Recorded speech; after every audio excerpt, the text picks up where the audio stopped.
Alright, I got a little time before I get too cold. I just had me a nice bowl of warm mashed potatoes. So, I want to talk about something. I was scrolling on YouTube, and it's very interesting. YouTube is really becoming a very suitable, almost primary source for information. I find it very interesting. I kind of like it a lot. But I come across this channel, the Humanist Report. I think that's what it was, the Humanist Report. And the guy was reacting to an interview Scott Galloway had on MSNBC. Um, and I think his explanation of what you would listen to and what he was analyzing is very on point. But let's take it a step further. Okay, this is where before personal devices, establishment, elites, those that didn't want to question the status quo would call conspiracy. This is where we know things to be true. This is where you get the adult clicheing, there's nothing new under the sun. Um, Everything comes back around full circle. The whole premise of that video that the Humanist Report channel reacted to, or clip segment of an interview, Scott Galloway was talking to the news stations, basically saying that there is a risk of a revolution. And I want to drive some key points because I don't do notes. I try to keep this fresh off the top of the head so you can understand how I take in information, digest it, and give it back to you in a coherent way so you can start piecing together the physical and the non-physical and how everything comes back around full circle. I'm gonna do my voice. I'm gonna do my best to stay on topic, and to keep things as linear and simple as possible. So when Scott Galloway is saying America is at risk of a revolution, what he's referring to is Bacon's Rebellion. Not too long ago, I came across a channel, NYTN, a lady named Danielle Romero, and she had found some information. The moment she says Bacon Rebellion, it says something about Bacon's Rebellion, I was ecstatic because I haven't seen anybody talk about Bacon's Rebellion since I was in middle school. Now I'm like, okay, and this was very important. A lot of things just go in and out of people's ears when they're kids, but I'm paying attention. And like I said in other videos, I spent a lot of my time as a youth around people older than me, 7, 10, 20, 15, sometimes 30 years older than me, listening to conversations, and not all of it is like grown folks conversations. A lot of it was politics, history, things like that, ideologies, beliefs, practice, and just being again a sponge. Um, but to stay on point, she was talking about Bacon's Rebellion. A little quick history on that. Bacon's Rebellion is this guy named Bacon. I don't call his first or his whole name per se. Um, you can look it up. There's so much information in the world. The whole goal is to bring together the physical and the non-physical. During this time, this is in the fourth quarter of the 1600s. So I want to say 1675, no later than 78. Uh, and during this time, Bacon he wanted some resources for himself. During that time, it was more than likely land and livestock. Um, that didn't happen. He got upset, and he basically mobilized the class systems of that time because, mind you, America was a very young country. There wasn't, or it was still a colony at that time. It wasn't a country, it was a colony. So at that time, Bacon understood, hey man, I need my resources. I ain't getting it. The people that have the resources need to distribute it. And so he started, banding together with the local workers, which is basically the lower class systems, how we have a class system today of your elites or quote unquote establishment. Um, you have your second tier people that are trying to get into the establishment, middle class, upper middle class, and lower class. Um, but during that time, resources were being strangled by the upper class elites in the colonies. And so, and this isn't by Britain, this is by America. So the people start banding together, and this is in a colony of Virginia. And long story short, they end up burning a lot of stuff down, and it put a lot of fear in the elites. This is important because during that time, the elites understood to keep this from happening again, we have to figure out a way to keep them from banding together. The elite and establishment class is not ignorant. They know you don't get to be elite and establishment without knowing human behavior. Human behavior is very synonymous to everyday animal behavior, whether it be cows, whether it be dogs. It's just understanding the right animal and or insect to apply yourself to. We can be very wise, just like spiders. We can be very ferocious, just like tigers. We can be very docile, just like hummingbirds. So it's understanding and having the wisdom to properly apply each scenario.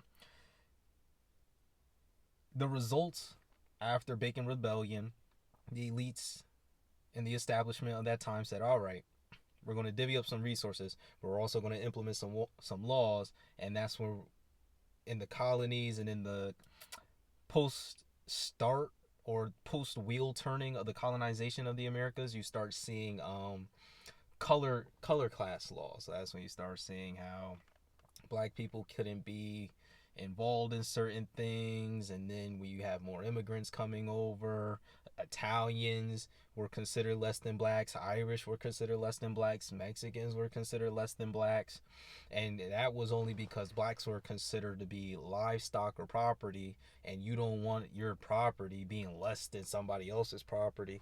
So there was a lot of nuance into that. I highly recommend you do your research. I don't go super far into it because I've done the work to the best of my ability, so I can take things from a physical, what we see in the physical, and understand what's going on in the non-physical.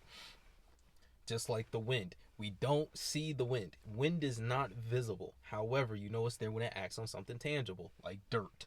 Dirt is tangible. The trees is tangible. Your skin is tangible, and you know it's there by its temperature or the pressure in which it's enacting on you. I say all that to say, in the interview that Scott Galloway was having with MSNBC, he was basically warning the establishment this is what can happen. And people would say, well, I'm not necessarily saying Scott Galloway is complicit and he's intentionally trying to, aid in keeping people down and whatnot. No, that's not what I'm getting to. What I'm getting to is there are channels of communication that isn't necessarily deemed a channel of communication, but it 100% is. So let's revert it back to animals and keep it simple. Bears, wolves, coyotes, snakes, skunks, rabbits, deer. They know a storm is coming when birds are migrating in droves, and it's not usually migration time. Right? Humans, we do the same thing. We look up at the sky and we start seeing flocks and flocks and flocks of birds. And then don't let it be flocks of birds of all different species going in the same direction together. That's when you know something major is happening. Right? Movies depict that a lot. But oftentimes you see, especially if it's not during migration season, you'll see flocks of birds come flying by, schools and schools and schools of birds, maybe all the same species. And if they're all the same species, sometimes you'll see one species and then another species after, and then that chain's following. But even that means something. And then once all that stops, a storm comes following through. That's a channel of communication that's not necessarily deemed a channel of communication. The same way I'm talking to you through this phone right now, this is deemed a channel of communication. However, we intentionally deem this one. Excuse me. Warm potatoes. Whether Scott Galloway is complicit or not, he's a part of that lower tier class that is not necessarily rubbing shoulders with the elites, but is capable of being there if he makes the right decisions, right moves, and they say, all right, we want you here. Because the elites, they thrive off of power, resources, and the pseudo status, right? Genuine status is I think the best way to put it, and especially from my experience dealing with the same sex species of this species and the counterpart sex of this species, men and women, is your pheromone. Your pheromone is your ultimate status symbol. And we can sit there and play with it, but there are consequences for everything you do. When it's not natural, you get unnatural consequences. When you take the time to develop certain qualities and your aura per se ends up radiating a certain way, when you do it naturally, you have a very natural response. When it's unnatural, it may feel natural in the moment, but somewhere down the line, you're going to get an unnatural response. So to make things come back full circle, with Scott Galloway talking to MSNBC is a channel for the elites, because who owns these major news networks? It's not your everyday worker. It's not your person that's going to the sawmill. It's not your person going to the steel mill. It's not your person going to the mines. It's the people that sit there and say, oh, I got all this money in the account, or I got all this money in the safe. I could pay an army directly, or I can pay these news stations and they could use a narrative and then mess with the minds of those that don't have the ability or the mental fortitude to repel the narrative that's being imposed on them. So with that said, he's telling them like, hey, this is what's going on. Now, this is where I think the Humanist Report does very good. Now, I don't necessarily agree with everything. Again, we all have our biases. We all have our nuances. That's cool and all. I don't agree with everything, but this is where I do think it was very good. He said, listen, the difference between any other time these things happen, because America is a young country, or a young empire, not even a country, it's really an empire, just like Rome was, but it's a young empire and it's coming to the potentially coming to the end of its reign, which most young countries come to at about 250 years, which I was spot on with as well. Full agreement with. The difference is, because of all this technology, you can let go of that pressure valve, right? So back then there was no technology, or there wasn't technological advancement the way we have today. So, hold on. Let me give you some light. Yeah, she sounds good. Alright, so I'm gonna make this quick because I don't want to kill my battery. They didn't have the technological advancement that they had back then. So you were able to get away with a lot more things behind closed doors without people knowing. Alright, and this is with the laws and how back then you could start seeing when these color laws were implemented and how other countries was modeling what they would do and other elite establishments across the globe were doing and all that stuff to gain power, resources, and take it out of the hands of the worker class. What he was saying is, you can release that pressure valve. You're gonna have to dial down and give back your resources. You can't sit there and hoard billions of dollars and then keep making dollars and inflating and then sitting here saying, yeah, we're gonna raise wages. The elites love that because they understand that not everybody's going to be able to have these jobs. More and more, that's when you end up with the mom and pop stores shutting down. Mom and pop stores can't afford to pay somebody $20 an hour. $20 adds up. It only takes 25 times to make 100. 10 times to make 1,000. That money adds up quick. The elites know that. So, and this is what they study too. This is why it's so hard to get into your top Ivy League schools like Yale, Harvard, Princeton, things of that nature. This is nothing new. They put the information dead in your face and they hope that it goes in one ear and out the other. What else? By releasing that pressure valve, you not necessarily prolong what's bound to happen, but you're almost dealing with your consequence. When you release that pressure valve, innately the establishment, the elite class is basically saying, yeah, we were wrong. And how do they do that? They give money back. So what's the best way to do that? You say, hey, I'm granting this money to this entire community. So whether you give it to a bank and you say, listen, to all the people that you have in this bank within this location, divvy up this allotment of money. Say say I got $100 billion, right, of just play cash. I have everything I want in the world. I couldn't buy anything else. The most expensive thing I could buy at this point is a $1 billion yacht. All right.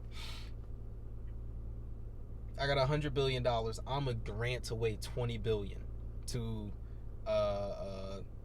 all the banks in, let's just say, the state of Connecticut alone, right? I tell them, listen, whoever you have here, split it up evenly. However many people that are active in your banking system, split it up evenly. That's giving money back. If every person, every billionaire does that, you're going to relieve a lot of pressure. But every billionaire doesn't want to do that. Why? Because some people only have $1 billion, right? You can buy a lot. You still got a lot to buy when you only have $1 billion. It gets harder to buy a lot of things when you got billions of dollars. Now you're talking about buying whole countries, and it's different. Buying countries and buying land is two separate things. Buying land is just the dirt, the soil, the trees, and anything that comes with it. Buying a country is not only buying the dirt, the land, the bodies of water, the trees, and the animals. You're also buying the people that reside there. All right, so this is why governments work so hard to keep taxes in play, because technically we're paying them. They bought us. Whether you want to look at it that way or not, this is, and the concept of taxes is, it's supposed to go back into the community and all that stuff. But how many communities across the country are saying the same thing? These taxes ain't going back into the communities. So this is where you get the whole Bacon's Rebellion, because so many people within these lower middle class, which is really just a blend.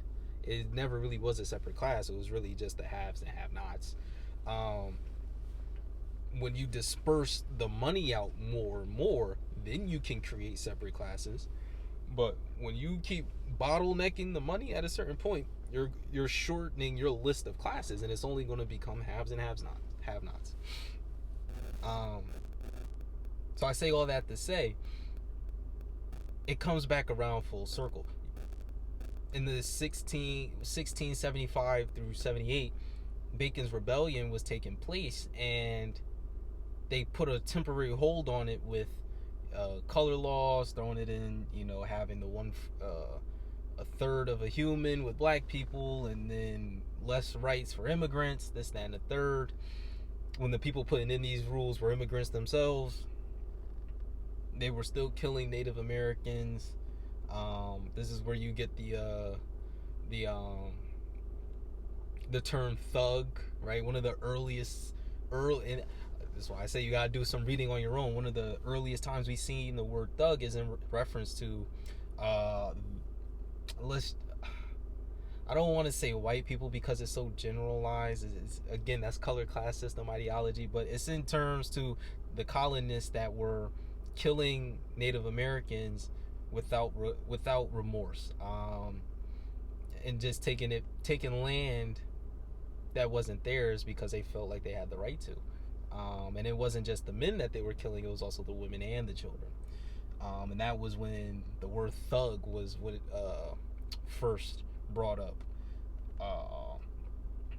A lot of these words we use in our language today are very, very old words, but I like to say, it comes back around full circle. They put a temporary hold on it, but they kept going along with things the same way they had been going along with things way back when.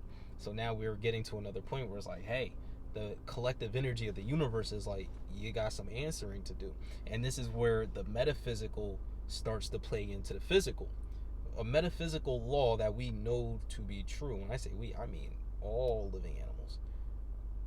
The same way we have all things in motion stay in motion. For every action, there's an equal and opposite reaction. These are laws, not theories, laws. Another law is there is a finite amount of energy in the universe. Now, the nuance of it is I can collect a lot of it, right? One form of energy is knowledge for humans. Another form of energy is food. That's when you start seeing people being 500, 600 pounds, but how do you use that energy? Are you turning that 600 pounds into 600 pounds of muscle, and now you can sit there and go toe-to-toe with a lion? Or is that 600 pounds a blob, and you're detriment to your health, to yourself at that point. The energy is basically, the top on the stove pot is starting to rattle, and at some point, if it's left unattended, it's going to fly off, and whatever in the pot that's been boiling is going to overflow, or some pressure is going to be relieved. I would like the moon looks nice. Parts of me would like to say, hey, what happens happens. When things get crazy, there's war, blah blah blah, consequences. I'm young, I'm 24, I didn't make all this stuff happen. I was born into this world, but a lot of people were born into this world, and a lot of people don't deserve to die. War creates casualties, and it's not necessary a lot of times. So the wise part of me also says, well, the snowball has already been rolling. We have all this money. The best thing to do is, hey, y'all gonna have to give up some of these resources and give up this greed, especially if you want to keep things as they've been going. And I'm not, and see, now you can even sit here and say this could be a warning to the establishment, to the elite. But now the question is, will it get to them? The question is, does this become famous? I really don't like famous, but I get where the term famous would fit. But does it circulate enough and get enough attention to where people of all classes can see this, right? The breakdown of what's going on.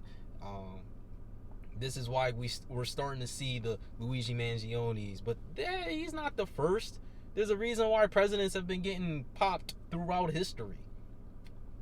I'm not sitting here saying like, oh, this is supposed to happen. What I am saying is the universe acts on its own, whether we want it to or not.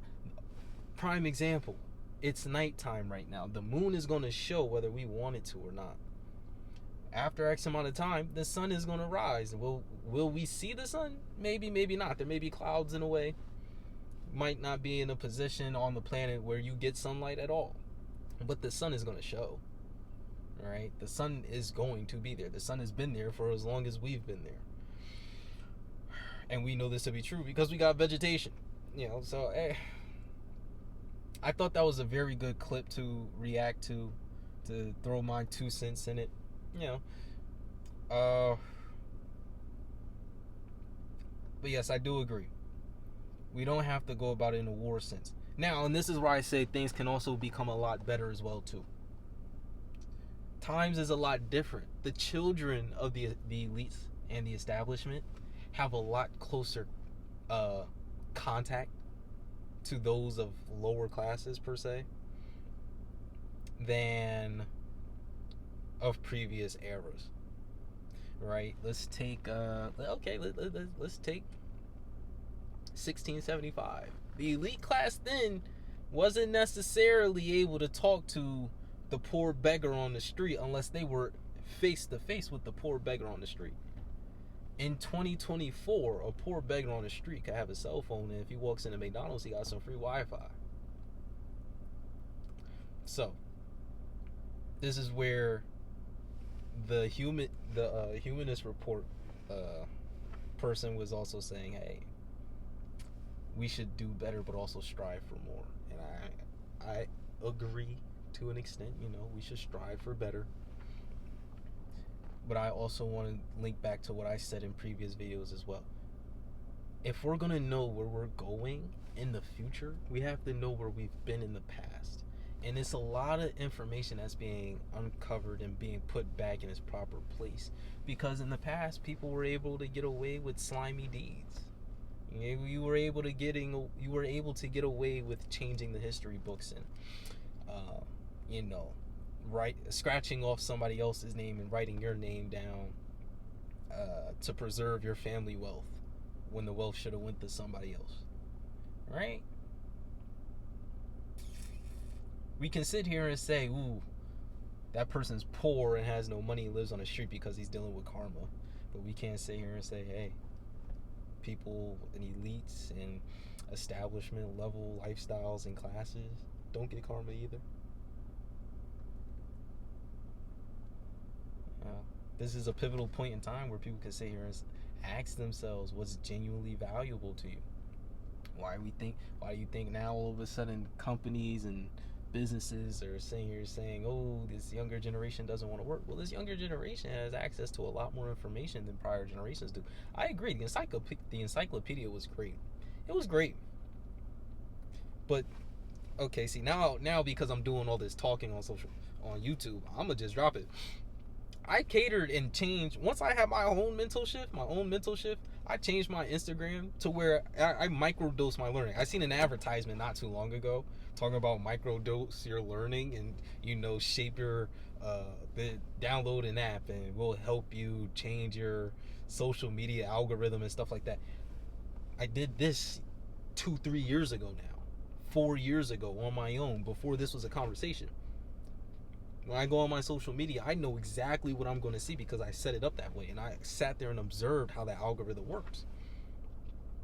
And then because of all this, and this is why data is an important thing, I don't even get mad at it. I know Meta steals the information. Well, can't necessarily say steal because I accepted the terms and agreements. I get it. But it's out of bad faith yet again.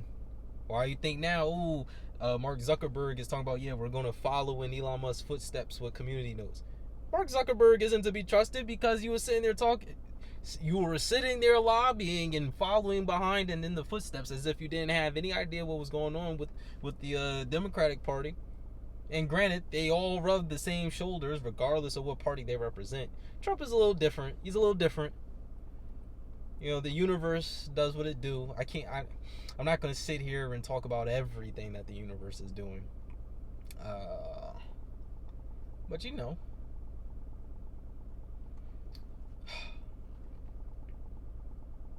I hope this made sense.